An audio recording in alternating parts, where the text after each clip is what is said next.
The first scream shattered the silence of Mourne Heights just before midnight. Then came the sound of glass breaking. By the time the lights flickered on across the neighborhood, all eyes turned toward the grand, pristine home of Dr. Donald McKeever, a man whose reputation was as spotless as the white coats he wore. Inside, his wife, Eleanor, stood trembling in the foyer, clutching a crumpled photograph in her shaking hands. The picture, a grainy snapshot taken through a window, showed Donald in bed with another woman. But it wasn't just any woman. It was someone far too close to home. The photo slipped from Eleanor's fingers and fluttered to the marble floor. Across the room, Donald stood frozen, his face pale, his perfect world crumbling. "Who sent this to you?" he whispered, his voice barely audible. But Eleanor's lips quivered with a different question, one she was too afraid to ask. Because deep down, she already knew the answer. Claire Murphy was awakened by the sound. Even through the double-glazed windows of her new home in Mourne Heights, the scream cut through the night with chilling clarity. Sean stirred beside her, his arm tightening around her waist instinctively. "What was that?" he murmured, still half asleep. Claire sat up, pushing aside the silk duvet. "I think it came from the McKeever's house." The McKeevers lived 3 doors down, a stunning Georgian revival with manicured gardens and a view of the sea that rivaled even Claire and Sean's prime location. In the 2 months since Claire and Sean had moved to Mourne Heights, they'd attended dinner at the McKeevers twice. Eleanor McKeever had taken particular interest in Claire, welcoming her to the neighborhood with practiced charm that never quite reached her eyes. Claire moved to the window, peering through the darkness toward the McKeever residence. Lights blazed from every window, unusual for a house that typically went dark promptly at 11 p.m. Other neighbors had been roused as well. Silhouettes appeared in windows up and down the street, curious and concerned. "Should we call them?" Claire asked, turning back to Sean. "Or the police?" Sean was already reaching for his phone. "I'll text Donald first. Could be nothing." But Claire knew it wasn't nothing. That scream had contained too much raw emotion. Shock, betrayal, fury, all compressed into a single shattering sound. Something had happened at the McKeevers, something that would likely become the talk of Mourne Heights by morning. She was right. By the time Claire entered the Mourne Heights cafe the following morning, the whispers were already in full flow. The coffee shop served as the neighborhood's unofficial information exchange, where gossip traveled faster than the baristas could steam milk.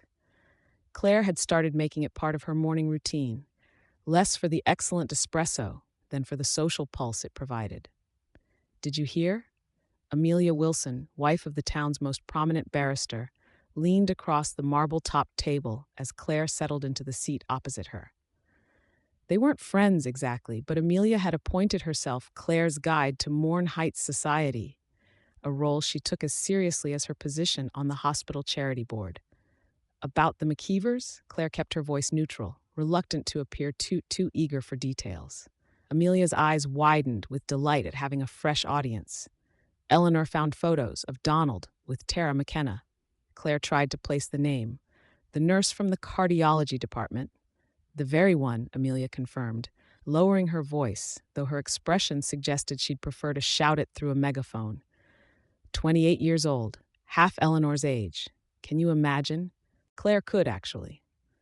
Donald McKeever was handsome in that silver fox way that seemed enhanced rather than diminished by his 55 years. He carried himself with the confident authority of a man accustomed to holding lives in his hands, making life-or-death decisions daily. Claire had observed the effect he had on women at social gatherings, the slightly prolonged eye contact, the laughs that lingered a beat too long. "How did Eleanor find out?" Claire asked, wondering if last night's scream had been the moment of discovery. "That's the most interesting part," Amelia said, leaning closer. "Someone sent her photographs. Anonymous. Taken through a window at that new boutique hotel in Newcastle. Very explicit photographs." Claire felt a chill that had nothing to do with the cafe's aggressive air conditioning. Someone was spying on them? Amelia waved away the concern. "The real question is, who took them? And why send them to Eleanor now? Donald and Tara have been carrying on for months. Everyone at the hospital knew." This surprised Claire. If everyone knew, Why didn't anyone tell Eleanor? Amelia gave Claire a pitying look.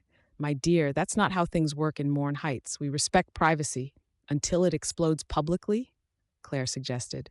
Amelia's smile tightened slightly, until it becomes impossible to ignore. The McKeevers have been fixtures in this community for decades. Donald's father was chief of medicine before him. Eleanor's family practically built the country club. Claire understood the subtext. The McKeevers weren't just residents, they were institution. Their stability was somehow linked to the stability of Mourne Heights itself, an illusion worth protecting until it wasn't. What will happen now? Claire asked. Amelia sighed dramatically. Eleanor will forgive him, of course, she always does. Always? This has happened before? 3 times that I know of. Amelia checked her diamond-encrusted watch. But Donald always comes back, and Eleanor always takes him back, after a suitable period of public contrition. Claire thought of Eleanor McKeever, tall, elegant, with a smile that seemed etched rather than natural. She tried to imagine the woman she'd met allowing such humiliation, repeatedly. It didn't fit. Maybe this time will be different, Claire suggested. Amelia patted Claire's hand indulgently. You're still new here. You'll learn that in Mourne Heights, appearances matter more than anything, and the appearance of a perfect marriage is worth almost any price. As Claire left the cafe 30 minutes later, the conversation still troubled her. Not just the affair itself, but the community's reaction to it. This collective shrug, as if Donald McKeever's infidelity was simply a weather pattern they'd all grown accustomed to. Rain on Tuesdays, affairs on Fridays, charity galas on Saturdays. Her phone buzzed with a text from Sean.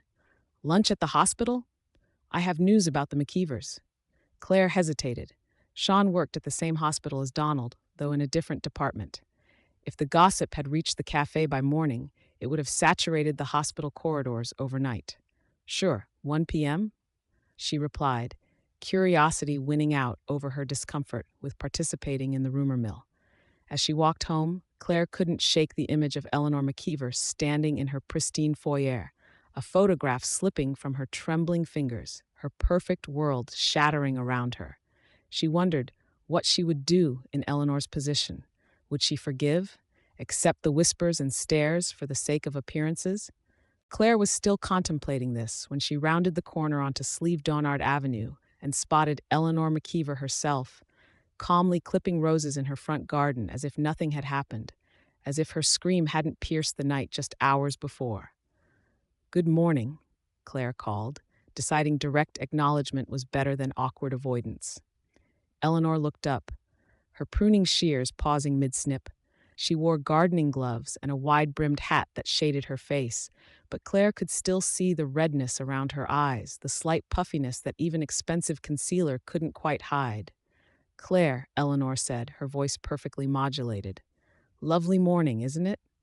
Claire approached the low stone wall, separating their properties. It is. Your roses are beautiful.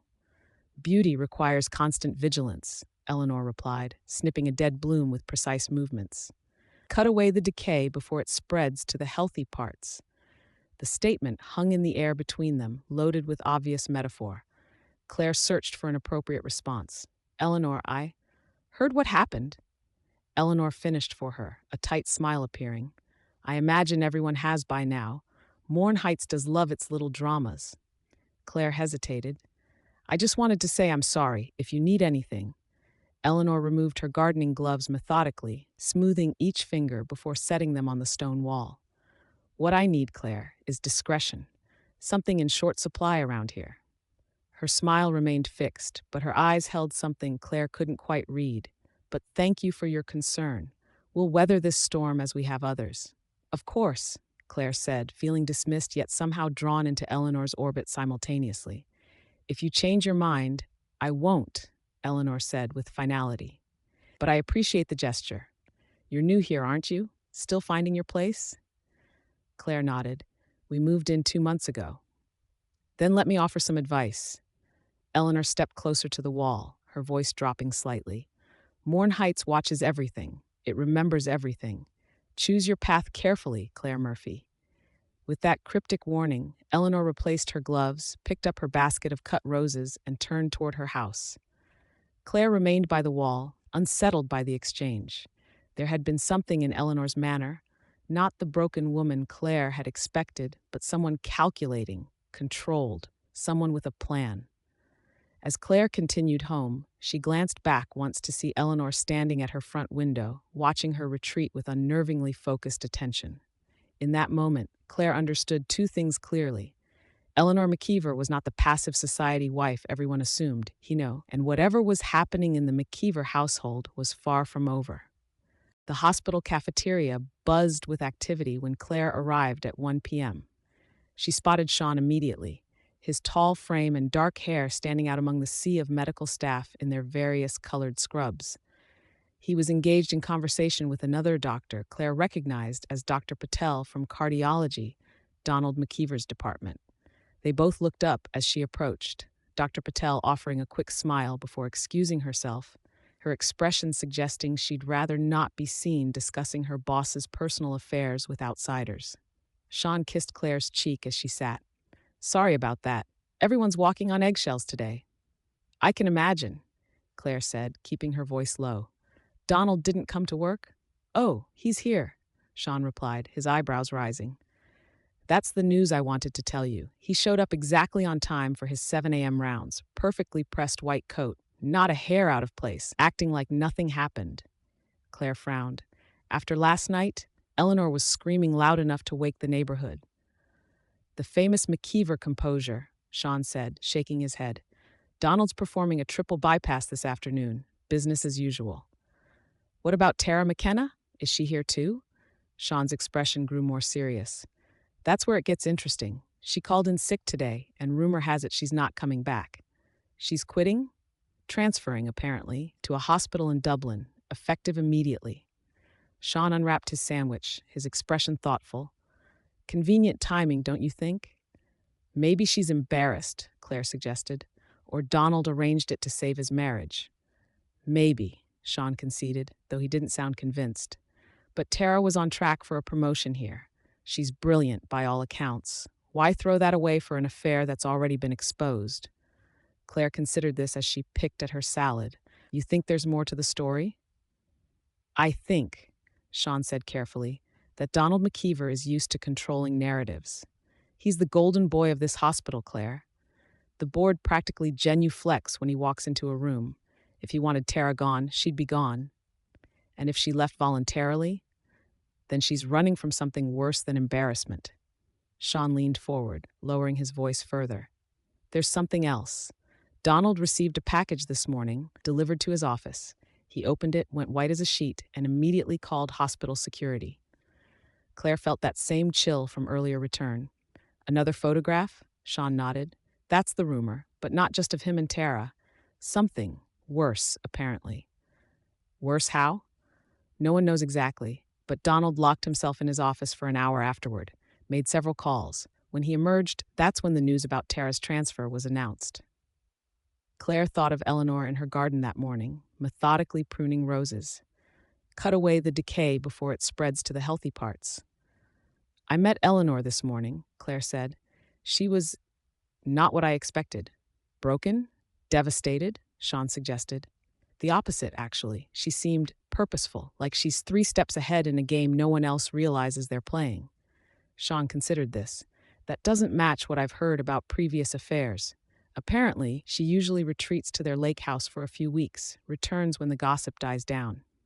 "Amelia Wilson mentioned Donald's had affairs before, 3 that she knows of." "At least," Sean confirmed. "It's an open secret at the hospital. Donald's appetites are well known. Always young nurses or residents, always temporary." Claire felt a surge of disgust. "And everyone just accepts this?" Sean shrugged, though his expression suggested he found it equally distasteful. "Brilliant surgeons get away with a lot, Claire. Donald saves lives daily. The hospital administration is willing to overlook certain indiscretions. And the women? What happens to them afterward? They leave, eventually. Transfer, like Tara, or quit medicine altogether." Sean's jaw tightened slightly. "It's not right, but it's how things have always worked here." "Until now," Claire said. "Someone decided to expose him this time. The question is who, and why now, specifically?" Sean checked his watch. I have to get back for a patient consult, but I'll try to find out more.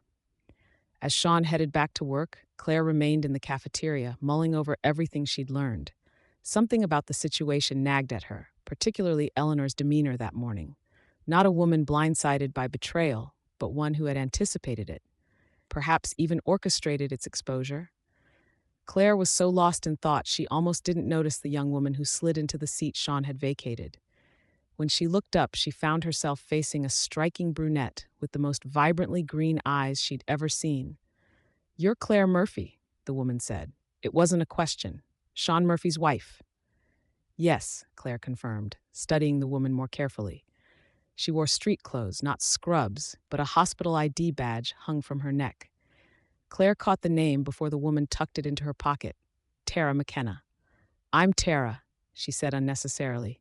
"I need to talk to you." Claire's surprise must have shown, because Tara gave a humorless laugh. "Yes, that Tara, the hospital homewrecker, Donald McKeever's latest conquest." Her voice was bitter, but her eyes remained clear, focused. "But despite what you've no doubt heard, I'm not the villain in this story." "I never assumed you were," Claire said carefully. "You're new here," Tara continued as if Claire hadn't spoken. "Not entangled in the Mourne Heights social web yet. That's why I need you. Someone with fresh eyes. Someone who might actually believe me." "Believe what?" Claire asked, intrigued despite her reservations about getting involved in what was clearly a messy situation. Tara glanced around the cafeteria, then leaned closer. "Donald McKeever is not who everyone thinks he is. The affairs are just the surface. There's something much worse beneath." Claire felt a prickle of unease. "What do you mean?" "I can't talk here," Tara said, standing abruptly. "Too many eyes, too many ears. Meet me tonight, 8 p.m., at the Harbor Wall in Newcastle. Come alone." Before Claire could respond, Tara was walking away, her movements quick and purposeful. Claire watched her weave through the cafeteria and disappear through the exit, leaving behind questions that would linger in Claire's mind for the rest of the day. What did Tara know that was worth risking her professional reputation to share? And why choose Claire, a virtual stranger, as her confidant? As Claire gathered her things to leave, she spotted Donald McKeever himself entering the cafeteria, surrounded by a group of admiring residents.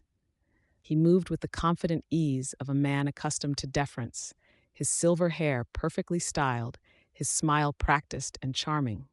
When his gaze swept the room and briefly met Claire's, she felt a jolt of something like recognition. Not that they knew each other well, but that in that fleeting moment, he seemed to look straight through her practiced neutrality to the curiosity beneath. Donald nodded almost imperceptibly in her direction, then continued his conversation without breaking stride. But that brief interaction left Claire certain of one thing. Donald McKeever was indeed a man accustomed to controlling narratives, and whatever story was unfolding in Mourne Heights, he would fight to ensure it ended on his terms. The question was whether Eleanor, or perhaps Tara, had different plans. Claire debated whether to tell Sean about Tara's request to meet. On one hand, they didn't keep secrets from each other, at least not anymore, not since the revelations about Sean's past with Eliza Callahan had nearly destroyed their marriage. On the other hand, Tara had specifically asked Claire to come alone, and something in her demeanor had suggested genuine fear. In the end, compromise won out. Claire told Sean about the encounter in the cafeteria and Tara's cryptic warning about Donald, but not about the planned meeting at the Harbor Wall. "She sought you out specifically?" Sean asked, frowning as they prepared dinner that evening. "That's odd. You barely know each other." "I think that's precisely why," Claire replied, chopping vegetables with more focus than the task required. "I'm outside the hospital hierarchy, outside the Mourne Heights social circle, a neutral party." "There's no such thing as neutral in this town," Sean said, his tone darkening slightly. He'd learned that lesson the hard way when they'd first moved to Newcastle. Everyone gets pulled into the undertow eventually. Claire set down her knife, turning to face her husband. "Do you think there's truth to what she said? About Donald being worse than people think?" Sean considered this, his expression troubled. "I don't know him well personally. His reputation as a surgeon is impeccable, but there have always been whispers." "What kind of whispers?" Nothing specific, just unease from some of the nursing staff, female residents requesting transfers from his department without clear reasons. Sean shrugged. Could be nothing more than the natural discomfort around a man known for blurring professional boundaries. Or it could be something worse, Claire suggested. Something Tara discovered. Sean's gaze sharpened. Claire, be careful. The McKeevers are powerful in this town. If Donald does have darker secrets, exposing them could have serious consequences. I'm not planning to expose anything, Claire assured him, the lie tasting bitter on her tongue. Just trying to understand what's happening in our new neighborhood. Sean seemed to accept this, returning his attention to the pasta sauce he was stirring. Claire watched him for a moment, noting the tension in his shoulders. Sean had his own complicated history with secrets in Newcastle. He understood better than most the damage they could cause when exposed. At 7:45 p.m., Claire made her excuse, a supposed book club meeting at the local library. Sean accepted it without question, kissing her goodbye with a distracted smile as he settled in to review patient files for the next day. The drive to Newcastle Harbor took just under 15 minutes. The evening was mild for early autumn, a gentle breeze coming off the Irish Sea, carrying the scent of salt and seaweed. Claire parked near the promenade and walked toward the harbor wall, where fishing boats bobbed gently in their moorings. Tara was already there, a solitary figure in a dark coat, gazing out at the water. She turned at Claire's approach, her face partly shadowed by the hood she'd pulled up despite the moderate temperature. "You came," she said, relief evident in her voice. "I wasn't sure you would." "I'm curious," Claire admitted, joining her at the stone wall, "and concerned, given how you approached me." Tara smiled faintly. "Direct. I appreciate that." She glanced around, confirming they were alone, before continuing. "What do you know about Donald McKeever's research?" The question caught Claire off guard. "Only that he's known for pioneering work in cardiac surgery, some new procedure for repairing heart valves, I believe." "The McKeever method," Tara confirmed, nodding. "Revolutionary, apparently. Lower mortality rates, faster recovery times. He's published extensively on it, built his reputation on its success." "I'm not sure I understand what this has to do with." "The McKeever method doesn't work," Tara interrupted, her green eyes intense in the fading light. "Or rather, it doesn't work the way he claims it does. The published results are falsified. The actual outcomes are much worse." Claire stared at her, processing the accusation. "That's a serious allegation." "It gets worse," Tara continued. "Donald has been selecting specific patients for the procedure, vulnerable patients, often elderly or without close family monitoring their care. When complications arise, he alters their charts, changes cause of death to natural progression of their cardiac disease." "How do you know this?" "I assist in his surgeries. I've seen the discrepancies firsthand, and 6 months ago I began documenting everything." Tara reached into her coat, producing a USB drive which she pressed into Claire's palm. Patient records, statistical analyses showing the real outcomes versus the published ones, copies of altered charts. It's all here. Claire looked down at the small device, suddenly understanding the weight of what Tara was sharing. "This is why you started the affair with him? To get access?" Tara's expression hardened. "There was no affair. That's the most perverse part of this whole situation." "But the photographs were staged," Tara finished. "Donald drugged me. We had a drink after a successful surgery, a routine celebration, I thought. Next thing I knew, I woke up in that hotel room, partially undressed, with him beside me. I have no memory of anything happening, but he made it clear to me afterward that it would be my word against his if I ever spoke up." Claire felt sick. "He assaulted you?"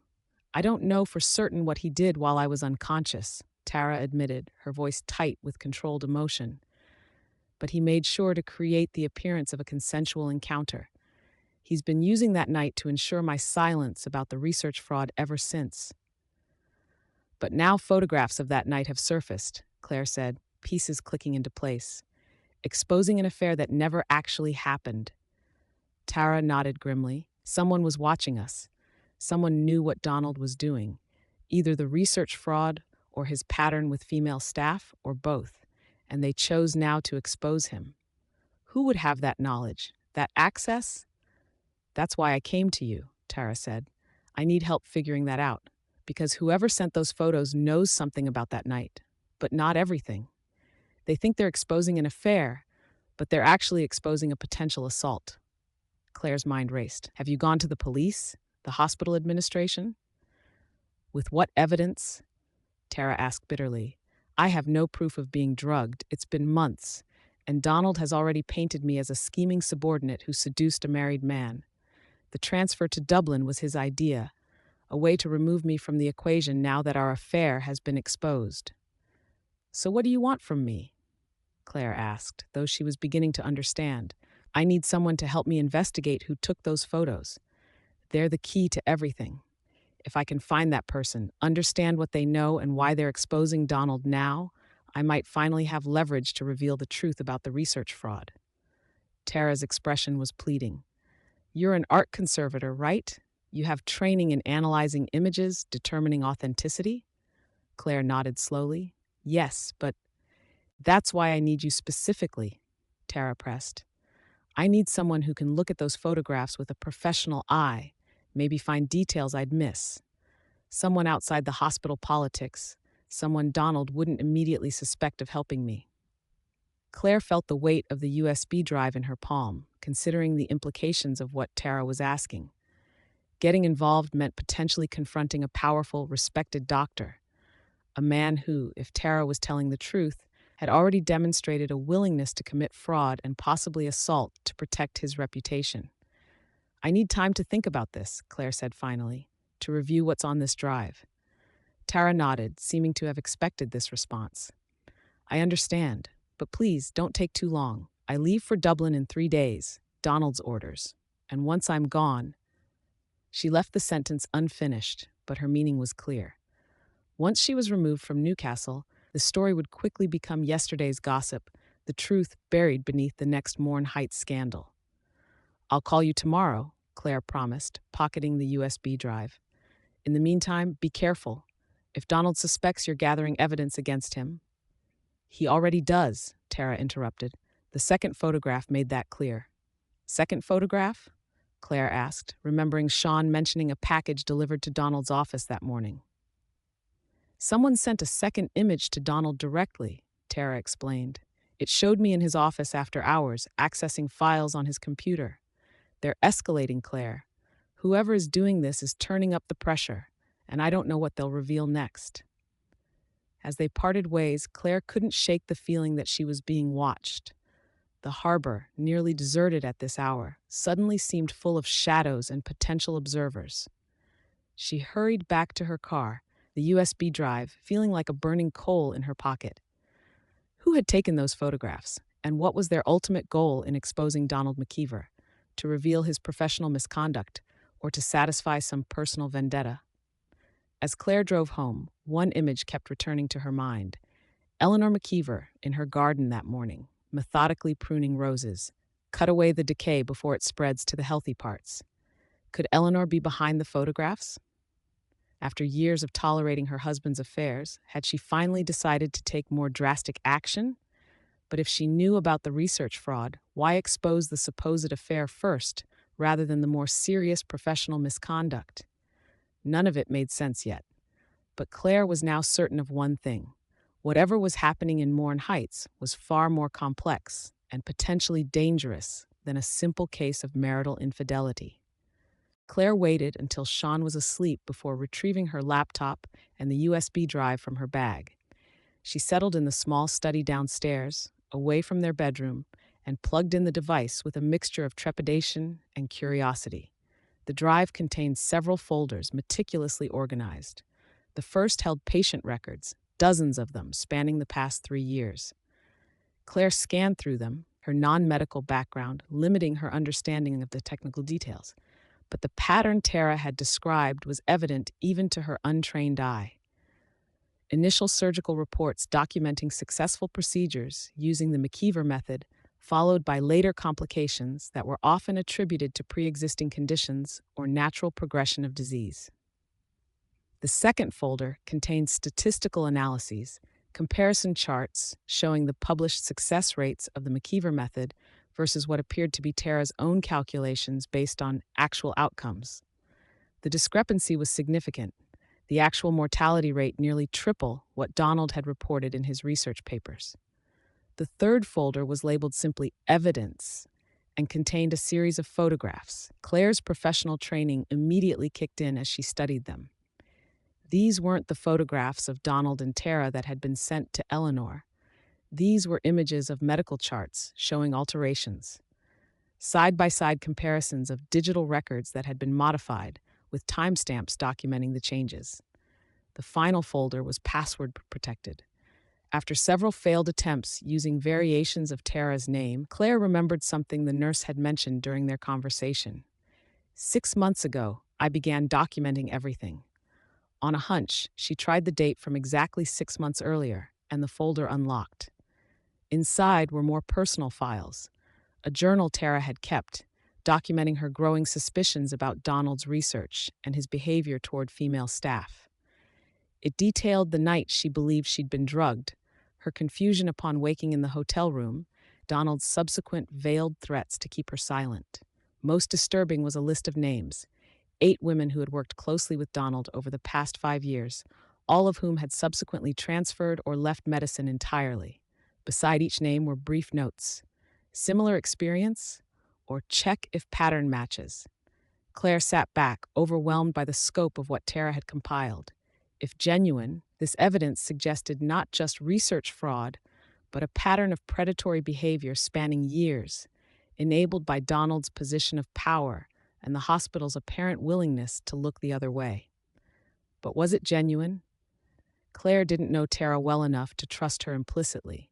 There was always the possibility this was an elaborate attempt at revenge by a scorned lover, or some other motivation Claire couldn't yet discern. She needed more information. Specifically, she needed to see the photographs that had been sent to Eleanor. Those images were the catalyst for the current situation, the first public exposure of whatever was truly happening at the McKeever household. Claire closed the files and removed the USB drive, hiding it in a hollowed-out book on her shelf, an old conservator's trick for protecting valuable items. She would need to be careful how she proceeded, conscious of Sean's warning about the McKeevers' influence in Newcastle. The next morning, Claire waited until Sean left for the hospital before making her move. She walked the short distance to the McKeever house, rehearsing what she would say, how much she would reveal. Eleanor was again in her garden, this time deadheading dahlias with the same methodical precision she'd shown with the roses.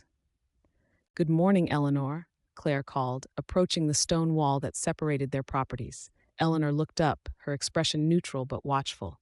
"Claire, 2 visits in as many days. To what do I owe the pleasure?" Claire decided directness was her best approach. "I met with Tara McKenna yesterday." This got Eleanor's attention. She set down her gardening shears, removed her gloves, and approached the wall. "Did you now? And what did dear Tara have to say for herself?" "She claims there was no affair," Claire said, watching Eleanor's reaction carefully. "She says Donald drugged her, staged compromising photos to blackmail her into silence about something else." Eleanor's expression remained remarkably composed, but Claire caught the slight tightening around her eyes. An interesting defense, not particularly original. "You don't believe her?" "What I believe," Eleanor said carefully, "is that young women who become involved with my husband often concoct elaborate explanations when exposed. It's easier than admitting they willingly slept with a married man for professional advancement." Claire studied the older woman, noting the perfect posture, the manicured nails, the expensive watch adorning her slender wrist. Eleanor McKeever had constructed an impeccable exterior, but what lay beneath? "May I ask you something personal?" Claire ventured. Eleanor gestured permission with a slight tilt of her head. "Why do you stay? After multiple affairs, public humiliation, what keeps you in this marriage?" Eleanor's smile was small, but genuine, the first authentic expression Claire had seen from her. What a refreshingly direct question. Most people in Mourne Heights would rather die than ask it aloud, though they all whisper it behind my back. She smoothed an invisible wrinkle from her linen shirt before continuing. "I stay, Claire, because a McKeever divorce would be messy, expensive, and ultimately disadvantageous to me. Donald's indiscretions are predictable, temporary, and, until now, discreet. In exchange for my tolerance, I maintain my position, my lifestyle, and my various projects. That sounds pragmatic, Claire said, choosing her words carefully. Marriage often is at our level of society, Eleanor replied. Now, may I ask why you're really here? I doubt it's concern for my emotional well-being. Claire made a split-second decision. I'd like to see the photographs that were sent to you, the ones of Donald and Tara. Eleanor's eyebrows rose slightly. That's an unusual request. Why would you want to see such things? I'm an art conservator, Claire explained, the partial truth coming easily. I analyze images professionally, their authenticity, their provenance. I might notice details others would miss. Details like what? Like whether they've been altered or staged. Claire held Eleanor's gaze steadily. If Tara's telling the truth, those photographs might contain evidence of it. Eleanor studied Claire for a long moment, her expression unreadable. Finally, she said, "Wait here," and disappeared into the house. When she returned minutes later, she carried a manila envelope, which she handed to Claire over the wall. "These are copies," Eleanor explained. "I've secured the originals elsewhere." Claire opened the envelope. Inside were 3 photographs, all showing Donald and Tara in a hotel room. The quality was good, better than Claire had expected for supposedly surreptitious images. The first showed Donald with his arm around Tara at the window, both fully clothed but standing intimately close. The second captured them in bed, partially covered by sheets, suggesting a post-intimate moment. The third showed Tara alone, apparently asleep, while Donald dressed in the background. Claire studied them carefully, her trained eye noting several interesting details. The angle suggested the photographs were taken from an adjacent building, likely using a telephoto lens. The composition was too perfect. Whoever took these images had excellent timing or had been watching for an extended period. Most tellingly, in none of the images was Tara's face fully visible when she was in compromising positions, always turned away or obscured. "Well?" Eleanor prompted after giving Claire several minutes to examine the photos. "What do you see?" Claire looked up, choosing her words carefully. "These are professionally taken, not smartphone snapshots by a random observer. Whoever did this knew what they were doing." Eleanor nodded, unsurprised. "I'd reached the same conclusion. Anything else?" "Tara appears unconscious or nearly so in the intimate photos," Claire pointed out, which could support her claim about being drugged. "Or she could simply be sleeping after consensual activity," Eleanor countered, though without much conviction. "What about evidence of staging?" Claire hesitated, then decided to share her observations. "The composition is too perfect, and in this one," she indicated the second photo, "Donald appears to be looking directly at the camera, or at least in its direction, almost posing." This detail seemed to surprise Eleanor. She took the photograph back, examining it more closely. "You're right," she murmured, almost to herself. "He knows." "Knows what?" Claire asked. Eleanor's expression shuddered again, her moment of openness passing. "Nothing important." She collected the photographs, returning them to the envelope. "Thank you for your professional assessment." Claire sensed the conversation was ending, but made one more attempt. "Eleanor, if Donald is doing something worse than having affairs, something illegal or unethical in his practice, wouldn't you want that exposed as well?" Eleanor's smile returned, cold and controlled. "What makes you think I don't already know everything my husband does, Claire? In a marriage like ours, very little remains hidden for long." "Then why expose just the affair? Why not the rest?" "Perhaps because timing matters," Eleanor replied cryptically. "Different revelations serve different purposes." Before Claire could press further, Eleanor's phone chimed with an incoming message. She glanced at it, and her expression changed subtly, a hardening around the eyes, a slight tightening of her jaw. "I'm afraid I must cut our conversation short," she said, her demeanor suddenly distant. "But I appreciate your interest in our little domestic drama." As Claire turned to leave, Eleanor added, "One piece of advice, Claire, be careful of taking Tara McKenna's story at face value. Everyone in this situation has their own agenda, including her." Claire nodded acknowledgement and began walking home, her mind working to process everything she'd learned. Eleanor's final warning echoed in her thoughts, along with the strange reaction to whatever message she'd received. When Claire reached her own house, she checked her phone and found a text from an unknown number. We need to meet again. Tonight. Same place. Urgent. Claire hesitated, her unease growing. Eleanor had warned her that everyone had an agenda, but what was Eleanor's, or Donald's, or even Tara's for that matter? As she contemplated her response, Claire's phone chimed again. This time it was Sean. Coming home early. Need to talk. Something's happened at the hospital. Claire's sense of foreboding deepened. Whatever was unfolding in Mourne Heights was accelerating, and she was now irrevocably entangled in its progression. Sean arrived home 30 minutes later, his expression grave as he entered the kitchen where Claire was preparing tea. "What's happened?"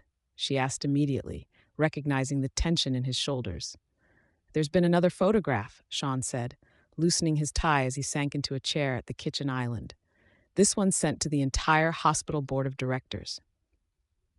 Claire set down the teapot, giving him her full attention. "Of Donald and Tara again?" "No," Sean replied, running a hand through his hair. "This one shows Donald altering patient records on his office computer. Date and time stamped, clear as day. It came with copies of original and modified documents showing systematically falsified outcomes for his surgical method." Claire felt a chill, remembering the files Tara had shown her. "What's the hospital doing about it?" "Emergency board meeting as we speak. Donald's been suspended pending investigation." Sean shook his head, looking troubled. "The entire cardiac department is in chaos. Donald's scheduled surgeries are being reassigned. Patients are asking questions. It's a nightmare." "Do they know who sent the photographs?" "No, but hospital security is reviewing their surveillance systems. The images appear to have been taken from inside Donald's office. Hidden camera, most likely." Sean studied Claire's expression.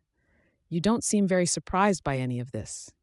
Claire hesitated, then decided honesty was her best approach. "I met with Tara McKenna last night. She told me about Donald's research fraud, showed me evidence she'd been gathering." Sean straightened. "You met Tara? When were you planning to tell me about this?" "Today," Claire said, not entirely untruthfully. "After I'd had a chance to process what she shared. I wasn't sure whether to believe her." "And now, with this new photograph surfacing?" "It certainly supports her claims about the research fraud," Claire acknowledged. "But there's more to it, Sean. Tara says there was never an affair between her and Donald. She claims he drugged her that night at the hotel, staged those photographs as leverage to keep her silent about the fraud she'd discovered." Sean's expression darkened. "That's a serious accusation." "I know, and this morning I spoke with Eleanor, asked to see the original photographs that were sent to her." Claire described her observations about the images, their professional quality, the careful composition, the suggestion that Donald was aware of the camera in at least one shot. "You think Donald arranged for those initial photographs himself?" Sean asked, looking disturbed by the possibility. "To create the appearance of a consensual affair in case Tara ever spoke out about the fraud?" "It's possible," Claire said, "but that doesn't explain who sent them to Eleanor or who took this new image of him altering records. Those exposures are clearly not in Donald's interest." Sean was silent for a moment, considering. Who else knew about the fraud? Could there be another whistleblower besides Tara? "Perhaps," Claire said, though her thoughts kept returning to Eleanor's cryptic comments about timing and different revelations serving different purposes.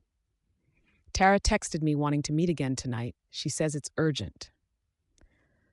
"I'm coming with you this time," Sean said firmly, his tone brooking no argument. "If Donald is capable of drugging a colleague and falsifying research, he's capable of worse. I don't want you meeting Tara alone again." Claire nodded, relieved rather than resistant to his protective instinct. The situation was evolving rapidly, becoming potentially dangerous as Donald's carefully constructed reputation began to crumble. "There's something else," Sean added, his expression growing more troubled. "Donald was looking for you at the hospital today, asked several people if they'd seen you visit the cardiac department recently." Claire felt a flutter of alarm. Why would he be looking for me? "I don't know, but given everything that's happening..." Sean left the implication hanging. "You think he somehow knows I've been speaking with Tara, with Eleanor?"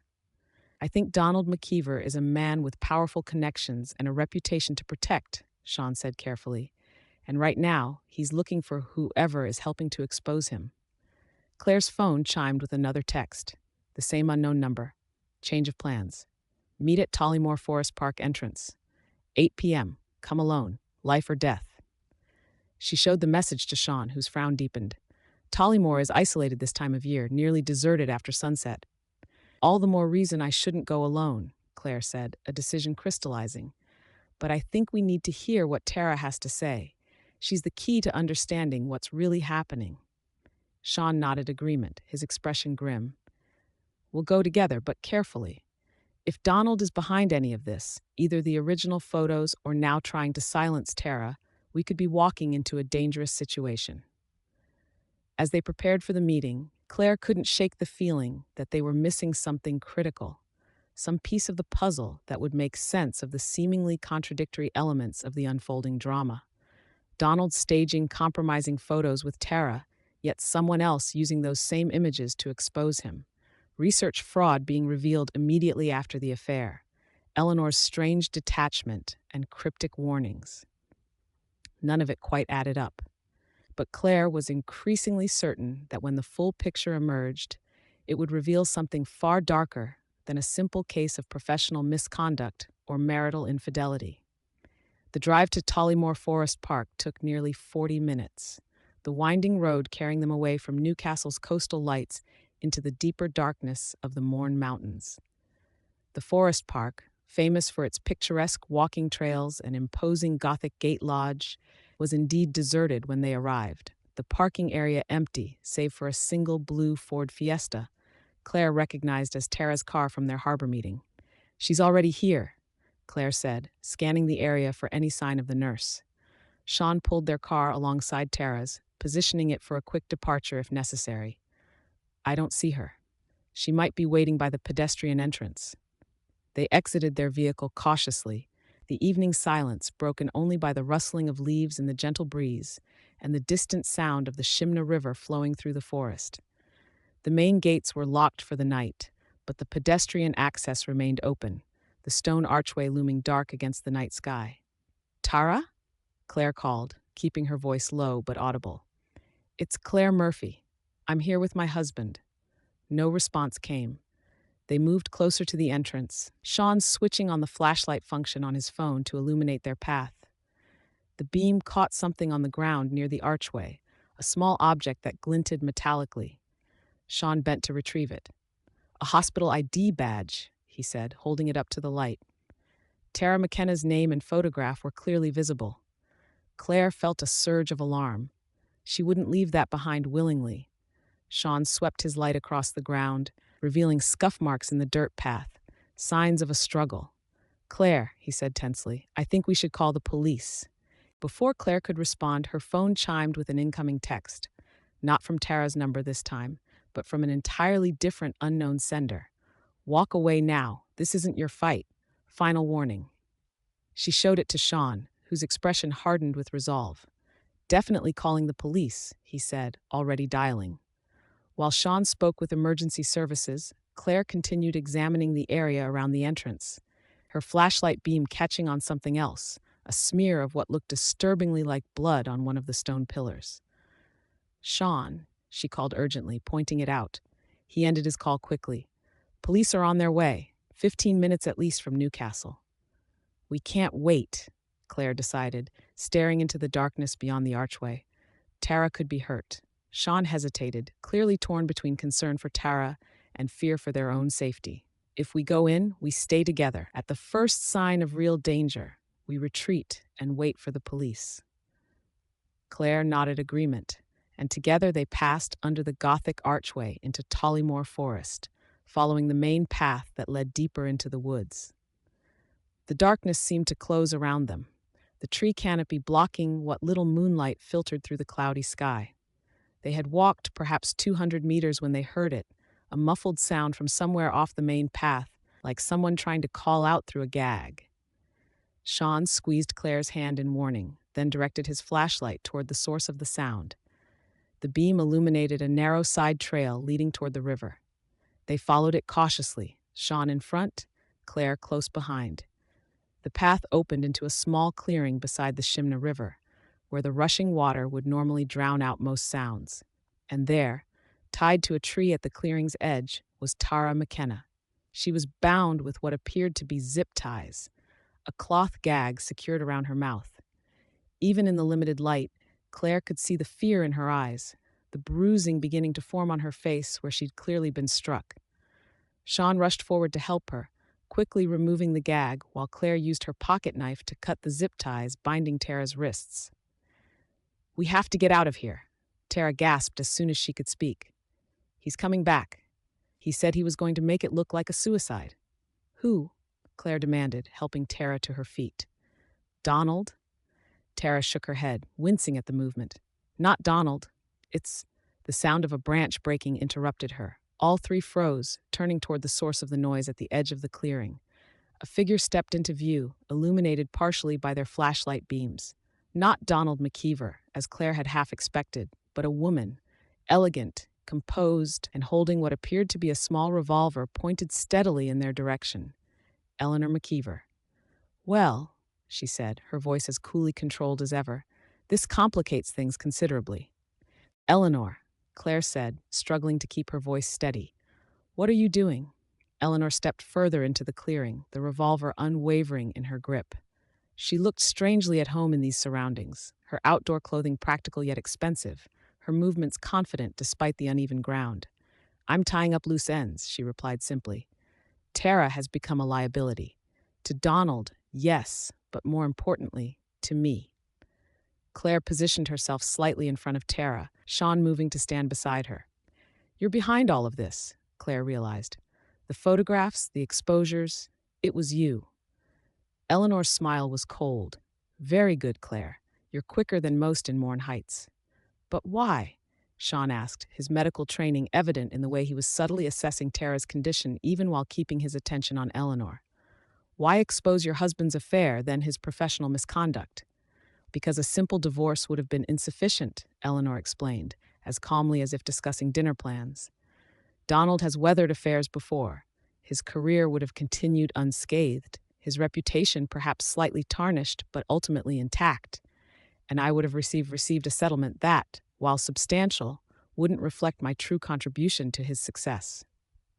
"So you orchestrated his complete destruction," Claire concluded, "personal and professional." "I preferred to think of it as comprehensive justice," Eleanor corrected. 30 years I've been married to that man.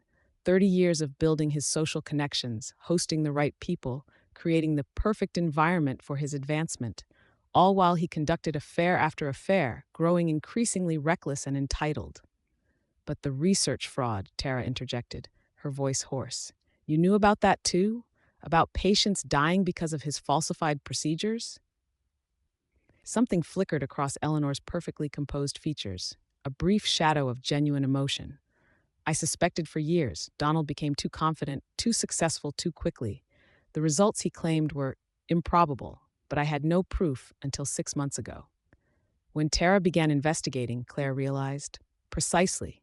"I noticed her accessing files late at night, making copies. Rather than exposing her to Donald, I began monitoring her activities. She was doing the hard work of documentation for me." Eleanor's gaze shifted to Tara. "You were quite thorough. I merely needed to compile what you discovered and determine the optimal time for release." "You took the photographs at the hotel," Sean said, "of Donald and Tara." Eleanor nodded. "I followed him that night. I followed him many times over the years, documented his indiscretions without his knowledge. Simple insurance, I thought.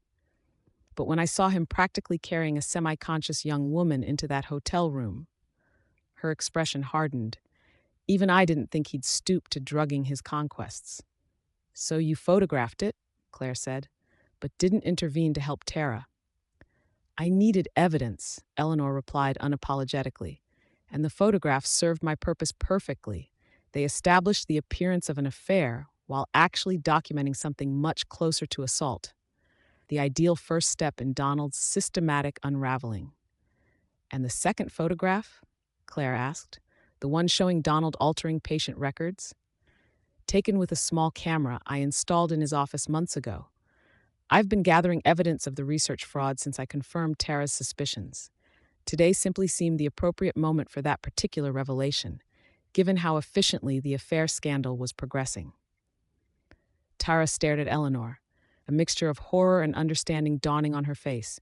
You used me as bait, as a catalyst for Donald's downfall. I utilized an opportunity you presented, Eleanor corrected. Your investigation into the research fraud aligned perfectly with my own interests. The fact that Donald chose you as his next target was merely convenient timing. What was your endgame? Sean asked, his tone hardening. Complete professional disgrace? Criminal charges?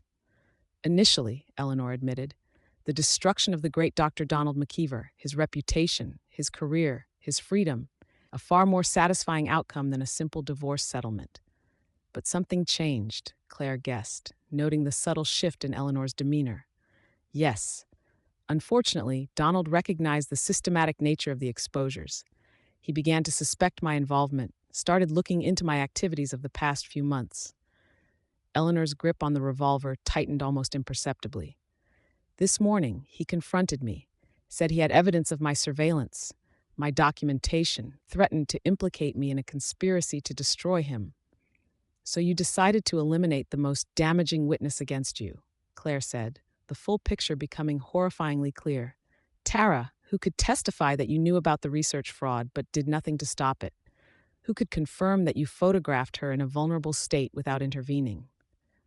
A tragic suicide, Eleanor confirmed, her voice eerily detached. The young nurse, devastated by her exposure as Donald McKeever's mistress, further crushed by his claims that she was attempting to frame him for research fraud. Unable to face the professional and personal humiliation, she chose to end her life in the scenic Tollymore forest. It wouldn't have worked, Sean said firmly. Tara had shared evidence with others, with Claire, with the hospital board. Evidence that would still implicate Donald primarily, Eleanor pointed out. My role would remain ambiguous at worst, the wronged wife who perhaps went too far in documenting her husband's misdeeds. With Tara gone, the narrative becomes much simpler to control. And now? Claire asked, acutely aware of the revolver still pointed in their direction.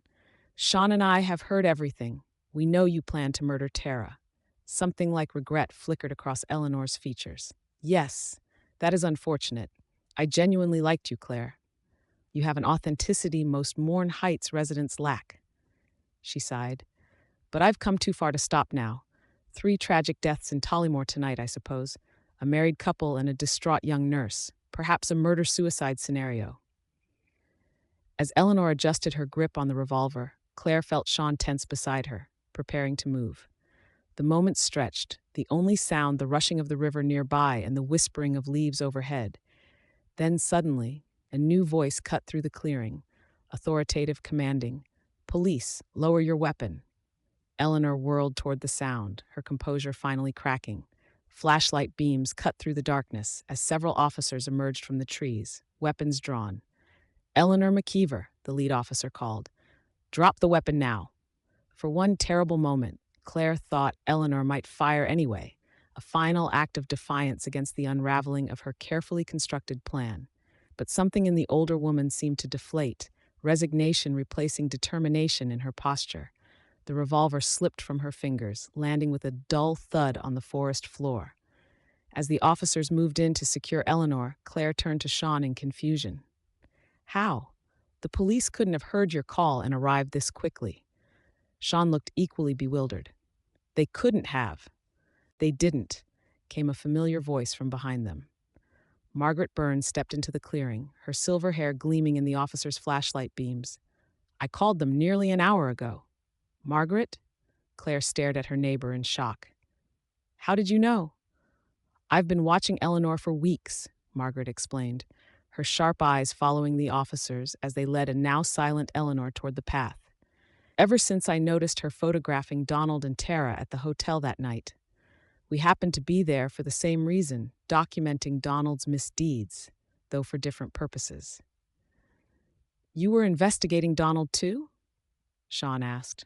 Margaret nodded grimly. My niece was one of his previous affairs. Another young nurse who suddenly transferred to another hospital who never quite seemed the same afterward. When I heard rumors about his pattern with female staff, I began watching him, gathering evidence. I was too late to help my niece, but I thought perhaps I could prevent it happening to someone else. So when you saw Eleanor there that night, Claire began, I realized she was playing a longer game, Margaret finished. At first, I thought perhaps she was finally gathering evidence for a divorce. But when the photographs were sent anonymously, when the research fraud was exposed in such a calculated sequence, I understood she wanted more than freedom from Donald. She wanted destruction. Why not go to the police sooner? Sean asked. Without proof of her intentions, it would have been her word against mine, the respected doctor's wife versus the neighborhood busybody. Margaret's expression was knowing. Besides, part of me wondered if Eleanor's justice wasn't appropriate, given what Donald had done. The affairs, the research fraud, the lives damaged. Until she decided to murder Tara, Claire concluded.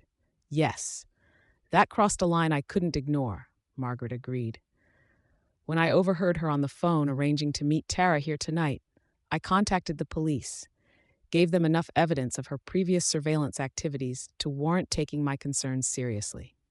As they spoke, paramedics had arrived to attend to Tara, whose injuries appeared painful but not life-threatening. The clearing was now fully illuminated by police lights, the peaceful forest setting transformed into an active crime scene. Claire watched as Eleanor was placed in a police car, her elegant posture maintained even in handcuffs, her expression once again a mask of perfect composure. Only her eyes revealed the calculation still ongoing behind them. Assessment, adaptation, planning. She's already formulating her defense, Claire murmured to Sean. You can see it in her face. Temporary insanity due to her husband's betrayals, Sean suggested, or claiming she was trying to expose Donald's crimes and went too far. She'll craft a compelling narrative, Margaret agreed, following their gaze. Eleanor McKeever has always excelled at controlling how others perceive her. This will be her greatest performance yet. A detective approached them, notebook in hand. We'll need statements from all of you. Everything you know about Mrs. McKeever's activities, her planning, her motivations. As they prepared to give their accounts, Claire found herself reflecting on the events that had unfolded since that first scream had shattered the silence of Mourne Heights. A scream she now understood had been carefully calculated, the opening act in Eleanor's orchestrated destruction of her husband. The perfect couple, the illusion of the perfect marriage, all of it concealing darker truths, deeper motives, hidden agendas. You were right, Sean, Claire said quietly as they followed the detective toward the waiting police vehicles. There's no such thing as neutral in this town. Everyone gets pulled into the undertow eventually. Sean squeezed her hand in response, a gesture of solidarity and understanding. They had survived their own confrontation with buried secrets months earlier. Now they had weathered another storm of revelations, one that had nearly cost them their lives. As they emerged from Tollymore Forest, leaving the darkness behind for the harsh clarity of police lights, Claire wondered what other secrets lurked beneath the pristine surface of Mourne Heights. What other perfect facades concealed uglier truths? And whether, having been drawn into the community's dark undertow twice now, they would ever truly escape its pull. 3 months later, Claire stood at her living room window, watching as a moving van pulled up outside the McKeever residence. New owners were arriving today, a young surgeon and his family, relocating from Belfast with hopes of the same prestigious Mourne Heights lifestyle that had once been Donald and Eleanor McKeever's domain. The McKeevers themselves were long gone from Newcastle.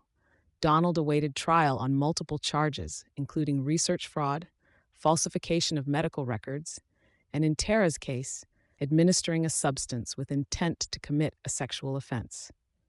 The hospital's internal investigation had uncovered evidence of 12 patients who had died as a direct result of complications from his surgical method, deaths that had been deliberately misattributed to prevent scrutiny of his lauded technique. Eleanor had been denied bail, deemed a flight risk due to substantial offshore accounts discovered during the investigation. She faced charges of attempted murder, conspiracy, and being an accessory to her husband's research fraud.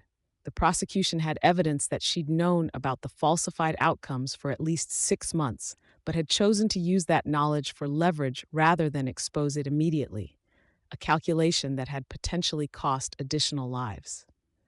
Penny for your thoughts? Sean asked, joining Claire at the window, 2 mugs of coffee in hand.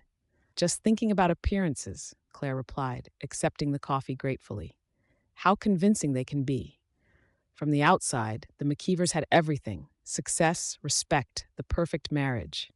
While underneath it was all rotting away, Sean finished. Donald's fraud, Eleanor's resentment, years of deception on both sides. Claire nodded, watching as a young boy emerged from the newly arrived family's car, staring up at the imposing McKeever house with visible excitement. Do you think they know? The new owners? About the house's history? The hospital disclosed the situation during the sale, Sean confirmed. But given the bargain price they got, I suspect they decided the stigma was worth the discount. I'm not sure I could live there, Claire admitted, knowing what was planned within those walls, the calculated destruction of lives. Sean's arm slipped around her waist. Every house has its history. Ours certainly does. Perhaps his reference to Blackwater House and their own confrontation with buried secrets went unspoken, but understood. At least we faced our ghosts honestly, Claire said, leaning into his embrace. The McKeevers built their entire relationship on mutual deception. Speaking of facing things honestly, Sean began, his tone shifting to something more cautious. Margaret stopped by the hospital today. She's concerned about the Wilsons. Claire turned to him, eyebrows raised. Amelia and Edward, what about them? Apparently, Edward has been making some questionable financial moves lately. Large transfers to offshore accounts, liquidating assets. Margaret thinks he might be preparing for something, possibly leaving the country. And Amelia? Claire asked, remembering the woman's carefully maintained social facade, her insistence that in Mourne Heights appearances mattered more than anything. Completely in the dark, according to Margaret, Sean replied. But she started asking questions, noticing inconsistencies in his explanations.